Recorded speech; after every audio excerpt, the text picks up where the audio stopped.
Le temps est la ressource la plus sous-estimée au monde. Les gens protègent leur argent, ils poursuivent les opportunités, ils traquent le profit et comptent leurs revenus, mais le temps leur file entre les doigts comme s'il n'avait pas d'importance, comme s'il pouvait le récupérer, comme s'il était illimité. Mais la vérité, c'est qu'une fois qu'il est parti, il est parti pour toujours. Tu peux reconstruire un compte en banque, tu peux te remettre d'une perte financière, tu peux gagner plus, mais tu ne peux pas gagner plus de temps. Et pourtant, la plupart des gens traitent le temps comme s'il s'agissait d'une monnaie bon marché. Ils l'échangent contre des distractions, ils le donnent à des personnes et à des activités qui les vident de leur énergie. Ils passent des heures devant la télévision, dans des discussions futiles, dans des boucles de procrastination. Ensuite, ils disent qu'ils n'ont pas le temps de poursuivre leurs rêves. Ils disent qu'ils n'ont pas le temps d'améliorer leur santé. Ils disent qu'ils n'ont pas le temps d'investir dans leur développement. Ce n'est pas un manque de temps, c'est un manque d'urgence. Si tu comprenais vraiment la valeur de ton temps, tu le traiterais différemment. Tu le garderais précieusement, tu l'investirais, tu ne le dépenserais que pour des choses qui te font avancer. Tu ne le distribuerais pas gratuitement à des personnes qui ne le respectent pas. Tu ne le brûlerais pas dans des habitudes qui ne t'apportent rien en retour. Tu ne le gâcherais pas à attendre le bon moment, parce que le temps n'est pas seulement ce qui compose la vie, c'est ce pourquoi tu échanges ta vie. Chaque instant que tu vis, tu dépenses ton existence. Chaque décision que tu prends quant à l'utilisation de tes minutes est une décision sur la qualité de ta vie. Et pourtant, les gens vont se battre pour quelques dollars, mais ne réfléchiront pas à deux fois avant de gaspiller des journées, des semaines, des années à faire des choses qui n'ont pas de sens, pour des gens qu'ils ne respectent pas, pour des raisons dont ils ne se souviennent même pas. Ceux qui comprennent la valeur du temps sont ceux qui construisent de vraies vies, pas seulement des entreprises prospères ou des carrières. Ils construisent la paix, la liberté, l'épanouissement. Parce qu'ils savent que le temps est la monnaie de toute chose. Le temps te permet de réfléchir, de te reposer, de te connecter, de créer. Le temps est le contenant de toute valeur. Et si tu n'es pas intentionnel avec ton temps, quelqu'un d'autre le sera à ta place. Si tu ne planifies pas ta journée, quelqu'un d'autre l'utilisera pour toi. Si tu ne protèges pas ton temps, il sera volé par des distractions déguisées en opportunités. Si tu ne décides pas de ce qui compte le plus, tu finiras par servir ce qui compte le moins. Les gens courent après l'argent parce que cela leur donne l'impression d'avancer. C'est visible, c'est mesurable. Mais le temps, lui, est silencieux. Le temps ne crie pas quand on le gaspille, il ne t'alerte pas quand il s'épuise. Il disparaît en arrière-plan, tranquillement, de façon permanente et irréversible, et c'est pour cela qu'il est si dangereux de l'ignorer. L'argent va et vient. Tu peux le perdre et le regagner, tu peux trouver un nouveau moyen d'en gagner, tu peux réduire tes dépenses, faire croître tes actifs, changer de travail. Mais le temps passe que tu le respectes ou non, que tu l'utilises bien ou pas, que tu en sois conscient ou non. Et ceux qui réussissent dans la vie ne sont pas forcément les plus talentueux, ce sont ceux qui respectent le plus leur temps. On le voit à la façon dont ils vivent. Ils ne perdent pas des heures à s'expliquer auprès de gens qui ne les écoutent pas, ils ne donnent pas leur énergie à des choses qui ne les font pas grandir. Ils disent non, souvent et clairement. Ils protègent leur matin, leur soirée, leur énergie. Ils coupent vite, ils décident rapidement, ils agissent avec urgence. Pas parce qu'ils sont pressés, mais parce qu'ils comprennent que l'horloge tourne en permanence. Si tu gaspilles $1, tu peux le récupérer. Si tu gaspilles 1 heure, elle est perdue pour toujours. Et ce calcul est non négociable. Cette équation ne change jamais. Pourtant, beaucoup de gens passent des années à se comporter comme s'ils étaient riches en temps et pauvres en argent, alors qu'en réalité, la pauvreté en temps coûte bien plus cher que la pauvreté financière. Tu peux reconstruire tes revenus, mais pas ta jeunesse. Tu peux te remettre d'un mauvais investissement, mais pas d'une décennie gâchée. Tu peux réparer une mauvaise décision, mais pas inverser le temps que tu y as consacré. C'est pourquoi le temps doit être traité comme sacré, non remboursable, précieux, parce qu'il l'est. Il ne s'agit pas de devenir hyper productif ou de ne jamais se reposer. Il s'agit d'honorer suffisamment le temps pour se reposer correctement, pour bien vivre, pour se concentrer sur ce qui compte et lâcher prise sur ce qui ne compte pas. C'est vivre avec intention, pas en pilote automatique. C'est se rappeler que chaque minute compte, même les plus silencieuses. Si tu veux savoir comment quelqu'un valorise son temps, ne l'écoute pas parler. Regarde ce qu'il fait, car les gens peuvent parler de priorité, de but, d'urgence, mais leurs actions révèlent tout. Comment ils commencent leur journée, ce qu'ils font de leurs heures creuses, qu'ils laissent les interrompre, ce qu'ils reportent, ce qu'ils protègent. Le monde est plein de gens ambitieux qui n'exécutent pas, de gens qui ont des objectifs sans suivi, de gens qui ont des rêves sans système pour les concrétiser. Et dans presque tous les cas, cela revient à une seule chose, ils ne valorisent pas leur temps. Pas vraiment. Ils ne le voient pas comme la ressource la plus finie qu'ils possèdent. Ils agissent comme s'il y en aurait toujours plus, comme si le temps gaspillé n'était pas grave, comme si leurs meilleures années pouvaient être données à des distractions et qu'ils s'en sortiraient plus tard. Mais il n'y a pas de « plus tard ». Il n'y a que maintenant. Plus tard est un mensonge qui pousse les gens à différer les décisions qui changeraient leur vie. C'est l'excuse que prennent les gens pour procrastiner et éviter de devenir la personne qu'ils savent pouvoir être. Le temps ne t'attend pas pour que tu sois prêt.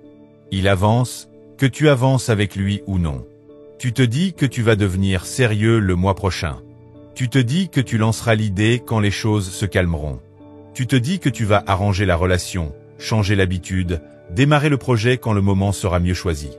Mais si ce moment n'arrive jamais, et si tu te réveilles un jour et réalises que ce que tu repoussais est devenu permanent, chaque fois que tu retardes l'action, tu choisis la stagnation. Tu conclus un accord silencieux avec la médiocrité. Tu dis, cette version de moi me suffit, même quand tu sais que non, même quand tu sais que quelque chose en toi crie pour plus. Le temps récompense l'action, pas l'intention. Le progrès ne répond pas au plan, il répond à l'exécution. Et l'exécution commence par la manière dont tu utilises ton temps, pas dans de grands élans dramatiques, mais dans les moments du quotidien. Tôt le matin, dans tes choix pendant le trajet, pendant ta pause déjeuner, comment tu conclus tes soirées. Tout n'est que temps, et il est soit investi, soit gaspillé. Il n'y a pas de neutre. L'erreur que font les gens, c'est de croire que le temps sera toujours là, qu'ils auront le temps de réparer les dégâts, le temps de se reconnecter, le temps de devenir la version d'eux-mêmes dont ils rêvent. Mais les gens meurent avec leur potentiel enfermé en eux, non parce qu'ils n'étaient pas capables, mais parce qu'ils pensaient d'avoir plus de temps. Tu n'as pas besoin de plus de temps, tu as besoin de plus d'urgence, plus de concentration, plus de clarté. Tu dois regarder tes minutes comme un investisseur regarde ses dollars, avec délibération, intention, précision. Parce que chaque heure de ta vie est un échange. Tu l'échanges contre quelque chose. La seule question qui vaille, c'est « est-ce que ça en valait la peine ?» Tu peux acheter du temps avec de l'argent, mais tu ne peux pas racheter le temps qui est déjà passé. Et pourtant, beaucoup de gens travaillent 60 heures par semaine pour gagner plus d'argent, mais ne passent pas 10 minutes de plus à planifier leur journée. Ils courent après $1 toute la journée, mais ne s'arrêtent pas pour se demander si leur direction a du sens. C'est la tragédie. Être occupé mais aveugle, productif mais mal aligné. Les personnes qui tirent le meilleur parti de la vie ne sont pas toujours les plus riches, mais ce sont celles qui comprennent le temps. Elles se réservent des moments de silence, de réflexion. Elles bloquent du temps dans leur agenda pour penser. Elles disent non aux choses qui ne leur servent pas. Pas parce qu'elles sont égoïstes, mais parce qu'elles sont concentrées. Elles savent que leur temps, c'est leur vie, et elles ne le dépenseront pas pour quelque chose qui ne sert pas leur mission. C'est pourquoi les limites, boundaries, sont importantes. Les limites ne concernent pas le contrôle, mais la préservation. Quand tu dis non aux tâches de faible priorité, tu dis oui à ta vision. Quand tu déclines l'invitation qui ne correspond pas à ta direction, tu fais de la place pour quelque chose de mieux. Quand tu élimines la distraction, tu choisis la direction. Le temps n'est pas quelque chose que tu trouves. Tu ne tombes pas sur une heure supplémentaire par hasard. Tu crées du temps en éliminant ce qui n'a pas sa place, en coupant rapidement, en décidant plus vite, en étant impitoyable vis-à-vis de ce qui est aligné ou non. Si cela ne te fait pas avancer, cela te fait reculer. Tu n'as pas besoin d'être occupé tout le temps, mais tu dois être intentionnel. Les personnes qui réussissent le plus ne sont pas celles qui ne se reposent jamais, mais celles qui se reposent délibérément, qui travaillent délibérément, qui se présentent pleinement, qui ne laissent pas la vie se gérer en pilote automatique. Le pilote automatique est l'endroit où les rêves meurent, parce que c'est là que le temps est brûlé. C'est là que tu te retrouves à faire des choses simplement parce que tu les as toujours faites, à aller à des endroits par obligation, à maintenir des relations par habitude, à dire oui par culpabilité. Le temps disparaît dans les interstices de ces décisions. La différence entre les gens qui vivent pleinement et ceux qui vivent frustrés, ce n'est pas qu'ils avaient plus de temps, c'est qu'ils l'ont utilisé différemment. Ils n'étaient pas parfaits, mais ils étaient éveillés, attentifs. Ils avaient l'honnêteté de regarder comment ils passaient leur journée et de se demander « Est-ce que cela m'emmène là où je veux aller ?» Ce niveau d'honnêteté est rare, mais c'est là que tout change. C'est le point où tu arrêtes de blâmer ton emploi du temps et commences à assumer tes choix. C'est le passage de l'excuse à la responsabilité. Et quand tu prends possession de ton temps, tu prends possession de ta vie. Les gens disent qu'ils sont fatigués, qu'ils sont bloqués, qu'ils sont débordés. Oui, il existe de vrais défis, mais une grande part de cette frustration vient d'une mauvaise gestion du temps. Trop de temps consacré aux mauvaises choses et pas assez à celles qui pourraient tout changer. Alors tu simplifies, tu décides, tu arrêtes d'essayer de tout faire et tu commences à faire ce qui compte le plus. Tu bloques du temps pour réfléchir, pour grandir, pour passer à l'action. Et tu ne t'en excuses pas, parce que ton futur en dépend. La plupart des gens surestiment ce qu'ils peuvent faire en un jour et sous-estiment ce qu'ils peuvent accomplir en un an. Ils chargent leur liste de tâches avec 20 choses urgentes, courent toute la journée en réagissant aux interruptions, puis se demandent pourquoi ils ne progressent pas. Ils se sentent occupés, épuisés, mais pas épanouis. Parce qu'une activité sans alignement ne mène pas à la croissance, elle mène à l'épuisement. Le temps ne récompense pas la frénésie, il récompense la focalisation. Il récompense la personne qui est prête à faire une pause, à prendre du recul, à voir la situation dans son ensemble. Il récompense celle qui est assez courageuse pour couper le bruit et dire « ça ne compte pas. Ça ne me fait pas avancer. Ce n'est pas là que je veux aller. » Tu ne peux pas contrôler le temps, tu ne peux que maîtriser ton attention. Et ton attention détermine la valeur de tes minutes. Si ton attention est éparpillée, ton temps perd de sa valeur. Si ton attention est disciplinée, ton temps devient puissant. Comment maîtriser ton attention? Tu arrêtes d'essayer de tout faire en même temps. Tu arrêtes le multitâche. Tu arrêtes de laisser ton esprit passer d'un onglet à l'autre, d'une tâche à l'autre, d'une pensée à l'autre sans direction. Tu choisis une chose, tu t'y engages, tu y mets toute ta concentration. Et dans cet espace de focalisation, tu trouves la profondeur, tu trouves le progrès, tu obtiens les résultats que la plupart des gens ne voient jamais, parce qu'ils sont trop dispersés, trop distraits, trop réactifs face au monde qui les entoure. L'attention est comme un projecteur. Tu peux l'orienter partout et n'éclairer nulle part, ou tu peux la concentrer et la transformer en laser. Et les lasers peuvent couper l'acier, construire un héritage, obtenir des résultats. Les meilleurs dans n'importe quel domaine ne sont pas ceux qui font le plus de choses, mais ceux qui font les choses les plus importantes avec une focalisation implacable. Ceux qui comprennent que le temps est fini, que l'énergie est limitée et que la clarté est primordiale. Et la clarté ne vient qu'en posant de meilleures questions. Pourquoi est-ce que je fais cela? Est-ce la meilleure utilisation possible de mon temps? Est-ce que cela s'aligne avec ma mission à long terme ou n'est-ce qu'une distraction déguisée en urgence? Les gens perdent des années de leur vie à faire les mauvaises choses très bien. Ils deviennent efficaces dans l'insignifiant, rapides pour le trivial, experts à rester occupés. Mais être occupé n'est pas le but. L'impact l'est. La croissance l'est. L'héritage l'est. Et l'héritage ne se construit pas à la va-vite, il se construit dans l'intention, dans la décision répétée de respecter son temps, pas une fois, mais au quotidien, surtout quand c'est inconfortable, surtout quand la solution de facilité, c'est de retomber dans le cycle de la distraction. Le temps ne se résume pas à l'horloge, il se résume à tes choix. Comment tu choisis de réagir au stress, comment tu choisis de gérer l'ennui, comment tu choisis d'organiser ton environnement. Chaque instant est un carrefour. Soit tu choisis l'alignement, soit tu dérives. La dérive est dangereuse parce qu'elle ne semble pas fausse, elle ne donne pas l'impression d'être une erreur. Elle paraît normale, tu te dis « je le ferai plus tard, juste cette fois », et avant même de t'en rendre compte, tu as construit une vie réactionnelle plutôt que créative. Mais tu peux renverser la situation. Tu peux organiser tes journées autour de ce qui compte vraiment. Tu peux donner tes meilleures heures à ton meilleur travail. Tu peux concevoir ta vie comme un bâtisseur et non la subir comme un spectateur. Commence par protéger tes matins. C'est là que ton énergie mentale est la plus élevée, que ton esprit est clair, que tu peux définir le ton de la journée. Si tu gagnes ton matin, tu te prépares à gagner ta journée. Mais si tu donnes tes matins aux distractions, tu commences déjà en déficit. Conçois un matin qui te sert, pas une routine pleine de gadgets, mais quelque chose axé sur la clarté. Quelques instants de calme pour réfléchir, un aperçu de tes objectifs, une décision sur ce qui compte le plus aujourd'hui. Pas 10 choses, une seule.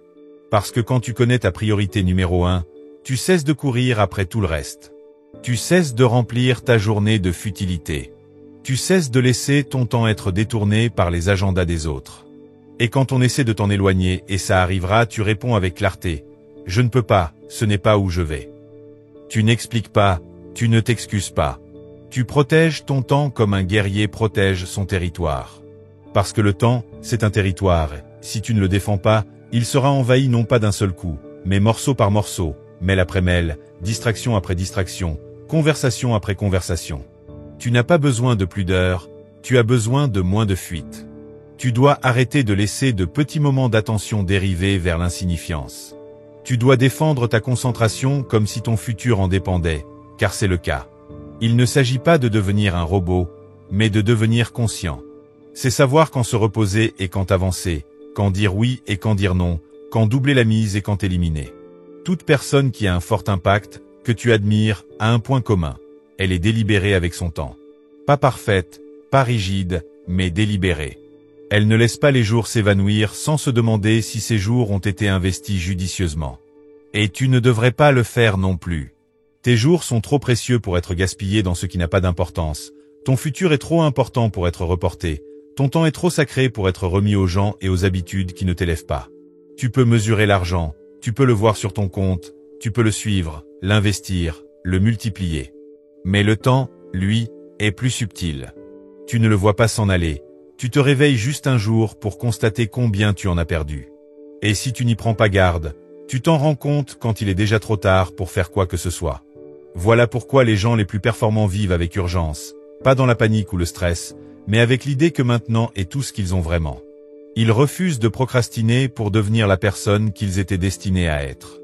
Ils refusent de dire « je m'en occuperai plus tard », parce que « plus tard » est un mythe. Tu as déjà vu des gens parler de leurs objectifs pendant des années, disant qu'ils vont commencer quelque chose, se mettre en forme, lancer une entreprise, réparer une relation. 5 ans passent et ils sont toujours au même endroit, non pas parce qu'ils ne pouvaient pas le faire, mais parce qu'ils pensaient que le temps attendrait.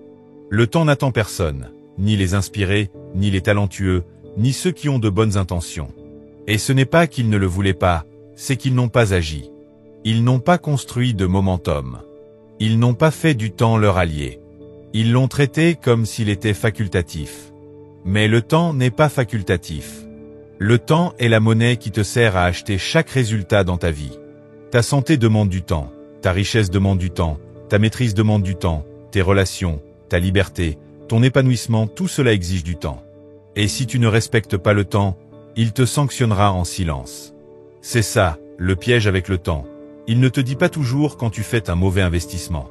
Tu ne ressens pas toujours la perte immédiatement, mais elle s'accumule un matin perdu, une opportunité ignorée, un épisode de plus, un nouveau retard. Ça s'ajoute, et tu ne t'en rends compte qu'en regardant en arrière, quand tu sens l'écart entre là où tu es et là où tu aurais pu être. Et cet écart n'existe pas parce qu'il te manquait du talent, mais parce que tu n'as pas honoré le temps qui t'était donné. Cet écart, c'est ta preuve. L'élan que tu ressens lorsque tu regrettes le temps perdu, c'est ton rappel. Il n'est pas là pour te culpabiliser, mais pour te réveiller, pour te montrer combien plus tu peux aller loin si tu décides d'utiliser ton temps autrement. Et tu peux le faire. Il n'est pas trop tard. Peu importe combien de temps tu as gaspillé dans le passé, tu peux commencer maintenant. Tu peux construire un rythme différent, créer un nouvel élan, prendre des décisions dont ton futur toi te remerciera. Commence par te poser une question. Si j'utilisais mon temps comme s'il comptait vraiment, comment vivrais-je ? Parce que cette question révèle tout. Elle révèle ce que tu dois arrêter de faire, ce que tu dois commencer, ce que tu as évité. Va plus loin. Si mon temps était une monnaie, serais-je en faillite ou riche ? Regarde ton agenda comme tu regarderais ton relevé bancaire. Est-il rempli d'investissements qui portent leurs fruits ou est-ce qu'il te vide ? Fais-tu des dépôts de temps dans ton futur ou dépenses-tu tes heures les plus précieuses en passif qui te fatiguent, te distraient, te retardent ? Parce que si le temps est ta ressource la plus précieuse, tu devrais traiter ton emploi du temps comme tu traites tes économies. Et quand tu fais cela, tu commences à voir à quel point tu as cédé ton pouvoir. Tu te rends compte à quel point telle relation te coûte cher, combien cette habitude est devenue un fardeau, combien d'opportunités tu as perdues en disant oui à des choses qui ne méritaient pas ton attention.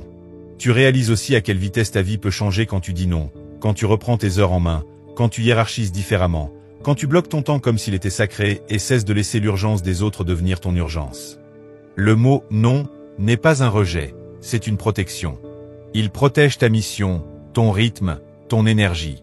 Tu ne dois pas à quiconque l'accès à ton temps simplement parce qu'on te le demande. Tu apprends aux gens comment traiter ton temps, et la façon dont tu traites toi-même ton temps indique au monde s'il doit te prendre au sérieux ou non. Si tu traites ton temps comme s'il était jetable, tout le monde fera de même. Si tu le respectes, les autres apprendront à le respecter aussi. Tu ne réussiras pas toujours. Tu flancheras, tu te laisseras distraire, tu laisseras parfois des choses te voler ton temps. Ça fait partie du processus. Le but n'est pas la perfection, mais la conscience, l'urgence, l'alignement. Parce que quand ta vie est alignée, ton temps est optimisé. Tu cesses d'essayer de remplir ton agenda. Tu cherches plutôt à remplir ta vie de sens, de mouvement, de progrès, de moments importants. Tu cesses d'essayer d'échapper à ton temps par l'engourdissement et la distraction, parce que maintenant ton temps a un but, un poids, une urgence. Tu commences à comprendre que chaque heure est un cadeau, et la seule façon de l'honorer, c'est de l'utiliser. Alors, la prochaine fois que tu es tenté de perdre du temps, fais une pause. La prochaine fois que tu penses « je le ferai plus tard », arrête-toi. La prochaine fois que tu te sens attiré par la distraction, demande-toi « est-ce la vie que je veux mener ? Est-ce ainsi que quelqu'un qui valorise son temps agit ?» On dit que le temps est le grand égaliseur. Peu importe qui tu es, d'où tu viens, quelles ressources tu as, tout le monde se réveille avec les mêmes 24 heures, qu'on soit riche ou pauvre, motivé ou distrait, concentré ou dépassé. La seule chose qui différencie les gens, c'est ce qu'ils font de ces heures. C'est à la fois la vérité la plus responsabilisante et la plus terrifiante. Responsabilisante, car cela signifie que personne n'a d'avantage sur ton temps si ce n'est toi-même. Terrifiante, car une fois que tu t'en rends compte, tu ne peux plus te cacher derrière des excuses. Tu ne peux plus pointer du doigt les autres. Tu ne peux pas dire qu'ils ont eu de la chance. Tu ne peux que te demander « qu'est-ce que je fais de mes 24 heures ?» Certaines personnes passent leurs 24 heures à bâtir des choses qui leur survivront. D'autres les passent devant la télé. Certains se lèvent et exécutent avec un but précis. D'autres laissent le matin décider de leur journée. Certains savent exactement où partent leurs heures. D'autres terminent la semaine sans pouvoir dire où leur temps s'est envolé. Il ne s'agit pas de productivité acharnée, mais d'intention, de clarté. Chaque jour est une brique et tu les empiles pour construire quelque chose de significatif ou tu les jettes comme si elles n'avaient aucune importance. Mais elles en ont, chacune d'entre elles. Le meilleur moment pour bâtir quelque chose de grand, c'était il y a 10 ans. Le deuxième meilleur moment, c'est aujourd'hui. Et si tu n'es pas vigilant, tu répéteras la même phrase dans 10 ans. J'aurais dû commencer quand j'en avais la possibilité, quand j'étais en forme, quand j'avais le temps, quand j'avais l'idée. Mais en réalité, tu es en train de dire « je n'ai pas considéré le temps comme s'il était urgent ». Et ce regret, ce « j'aurais dû », c'est le prix le plus élevé que tu puisses payer, bien plus que tes dettes ou qu'un manque à gagner. Le coût du temps que tu ne peux pas récupérer. C'est pour cela que tu dois vivre avec une urgence intentionnelle, pas dans la panique ou la frénésie, mais dans la focalisation, la conscience, la discipline de dire « je ne gâcherai pas aujourd'hui » parce que tu ne recevras pas de remboursement pour aujourd'hui. Il n'y a pas de report, pas de deuxième tentative. Soit tu l'utilises, soit tu le perds. Et la façon dont tu l'utilises n'a pas seulement à voir avec ce que tu fais, mais aussi avec ce que tu ne fais pas, ce que tu déclines, ce que tu délègues, ce que tu supprimes. Les gens pensent que la productivité consiste à faire plus. En réalité, c'est faire moins, mais mieux. Tu ne peux pas construire quelque chose de significatif si tu dis constamment oui à tout. Si ton agenda est rempli de choses qui ne correspondent pas à ta mission, ton agenda te coûte cher, et cela se voit dans ton stress, dans tes résultats, dans ton énergie. Voilà où la plupart se sabotent. Ils disent oui par culpabilité, ils surchargent leur emploi du temps, ils disent « peut-être plus tard » au lieu d'un « non » ferme. Et bientôt, ils se retrouvent piégés dans des cycles qu'ils n'ont pas choisis, à faire des choses qu'ils ne valorisent pas, brûlant des heures qu'ils ne récupéreront jamais. Et au fond d'eux, ils le sentent, cette frustration sourde, cette fatigue qui ne vient pas du fait de trop travailler, mais de trop travailler sur de mauvaises choses. Ce n'est pas le temps qui les épuise, c'est le désalignement. Tu ne règles pas ce problème en travaillant plus, mais en décidant plus clairement, en demandant « qu'est-ce qui compte le plus en ce moment ? Qu'est-ce qui fera vraiment avancer ma vie ? Qu'est-ce qui créera le plus d'élan ? Qu'est-ce que je fais par habitude et qui devrait être coupé ? » Puis tu agis, pas demain, maintenant. Parce que lorsque tu deviens honnête à propos de ton temps, tout le reste devient honnête aussi. Tes priorités se précisent, tes décisions s'accélèrent, tes distractions perdent de leur pouvoir. Tu commences à vivre comme si ton temps comptait, parce qu'il compte vraiment. Tu commences à privilégier la présence plutôt que la prétention, la croissance plutôt que les ragots, le mouvement plutôt que l'entretien. Tu cesses de t'intéresser à ce qui ne t'élève pas. Et voilà le paradoxe. Quand tu commences à traiter le temps comme s'il importait vraiment, tu as l'impression d'en avoir plus, parce que la clarté crée de la capacité, la focalisation élargit l'espace, l'élan rend tout plus fluide. Tu ne te noies plus sous les obligations, tu agis selon un but précis. Tu n'es plus esclave de l'horloge, tu la commandes. C'est ce changement qui transforme tout. Mais ce n'est pas un changement unique, c'est une décision que tu prends chaque jour, au réveil, quand tu planifies, quand tu choisis sur quoi te concentrer, quand tu termines ta journée et décides de ce qui importait ou non. Et plus tu choisis judicieusement, mieux tu y parviens. Ta conscience du temps s'aiguise, tes distractions perdent leur pouvoir, tes anciennes excuses se dissolvent, parce que la version de toi qui gaspillait du temps n'existe plus. Tu as grandi, tu as avancé, tu as élevé ton rythme, et maintenant chaque heure a du poids, chaque tâche a une intention, chaque oui a de l'intégrité. Tu as cessé de dépenser ton temps et commencé à investir. La plupart des gens pensent que la richesse correspond à ce qui se trouve sur ton compte en banque, mais la vraie richesse, c'est la liberté. Et la liberté se mesure en temps. Du temps pour créer, pour respirer, pour vivre selon tes propres termes, pour faire un travail qui compte, pour être présent avec les personnes que tu aimes, pour t'arrêter et réfléchir. Voilà la vraie richesse. Tu peux avoir tout l'argent du monde et être pauvre en temps. Tu peux avoir le statut, les titres, l'influence et quand même être en faillite en termes de marge de manœuvre. Sans marge, tu vis en réaction, tendu, pressé, toujours en train de poursuivre sans jamais arriver. Ce n'est pas la liberté, c'est une autre forme de prison, ornée de jolis vêtements et de beaux mots, mais ça reste un piège. Parce que peu importe combien tu gagnes, si tu ne protèges pas ton temps, tu ne seras jamais riche là où ça compte vraiment. Protéger ton temps ne veut pas dire t'isoler ou devenir égoïste. Cela veut dire être précis. Cela veut dire être clair sur ce qui compte le plus et ne pas en démordre. Cela signifie repenser ta vie de sorte qu'elle reflète tes vraies valeurs, pas seulement celles dont tu parles, mais celles que tu vis réellement. Parce que ton agenda révèle tes vraies valeurs, ta routine est la preuve de ce que tu crois réellement important. Tu peux dire que ta santé compte, mais si aucun moment n'est réservé pour elle, ça ne compte pas vraiment. Tu peux dire que ta famille compte, mais si tu es toujours trop occupé, cela ne compte pas vraiment. Tu peux dire que ta croissance compte, mais si tu ne la priorises pas, ce ne sont que des mots. Le temps ne ment pas, il te montre exactement à quoi tu t'es engagé. Et cette vérité peut être libératrice ou accusatrice, mais dans les deux cas, elle est ton chemin. Parce qu'une fois que tu la vois clairement, tu peux commencer à faire des changements. Tu peux élever tes normes, cesser de donner tes meilleurs moments à tes pires habitudes.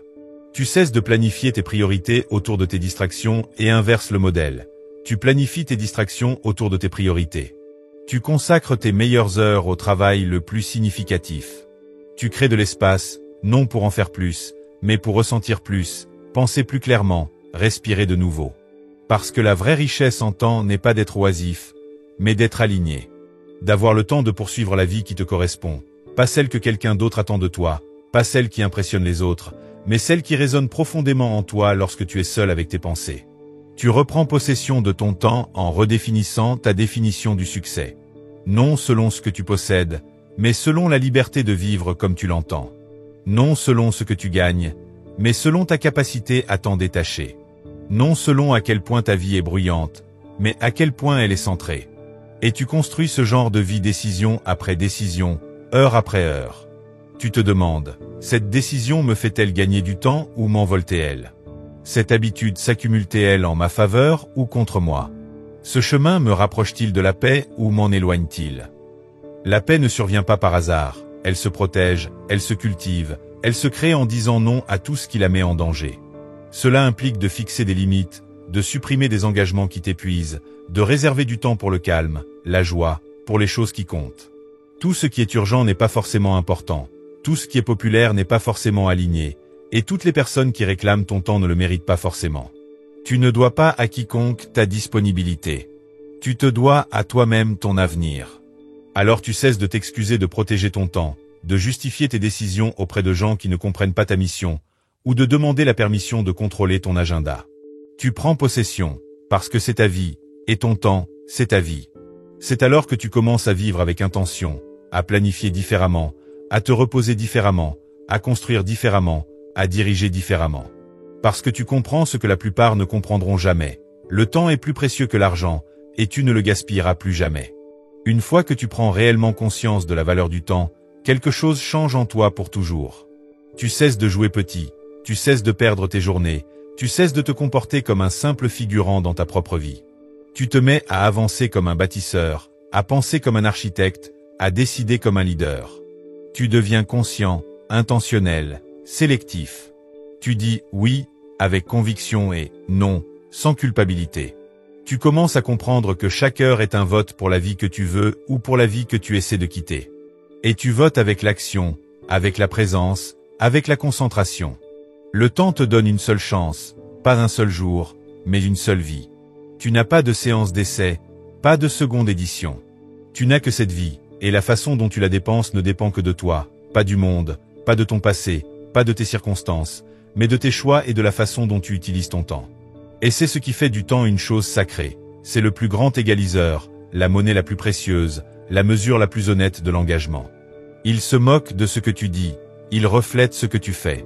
Tu peux courir après l'argent, le statut, la reconnaissance, mais si tu sacrifies ton temps à des choses qui n'ont pas de sens, tu auras toujours l'impression d'être à la traîne. Tu auras toujours l'impression qu'il manque quelque chose. Parce qu'au fond, ton âme sait quand ton temps est dépensé pour des choses qui ne te correspondent pas. Mais la bonne nouvelle, c'est que tu peux changer à n'importe quel moment. Tu peux réécrire ton emploi du temps aujourd'hui. Tu peux réévaluer tes priorités maintenant. Tu peux arrêter d'attendre et commencer à investir. Tu peux arrêter de dériver et commencer à dessiner ta trajectoire. Tu n'as pas besoin d'autorisation, seulement du courage pour t'approprier ton temps. Parce que quand tu le fais, quand tu protèges tes heures, honores ton énergie et alignes ta vie sur ce qui compte, tu deviens inarrêtable. Pas parce que tu en fais plus, mais parce que tout ce que tu fais a du poids, du sens, une direction. Et c'est le genre de vie qui se ressent comme de la paix, de la clarté, de la force. Pas parce que ton emploi du temps est parfait, mais parce que ton cœur est en accord, tes actions sont en accord, tes journées reflètent tes valeurs. Tu regardes en arrière et tu vois que tu n'as pas seulement rempli le temps, tu as bâti quelque chose. Tu n'as pas simplement laissé passer les jours, tu leur as donné un sens. Tu n'as pas seulement existé, tu as laissé une trace. À partir d'aujourd'hui, tu vis différemment, tu planifies différemment, tu te reposes différemment, tu construis différemment, tu diriges différemment. Parce que tu comprends enfin ce que la plupart ne saisiront peut-être jamais. Le temps est plus précieux que l'argent, et désormais, tu ne le gaspilleras plus.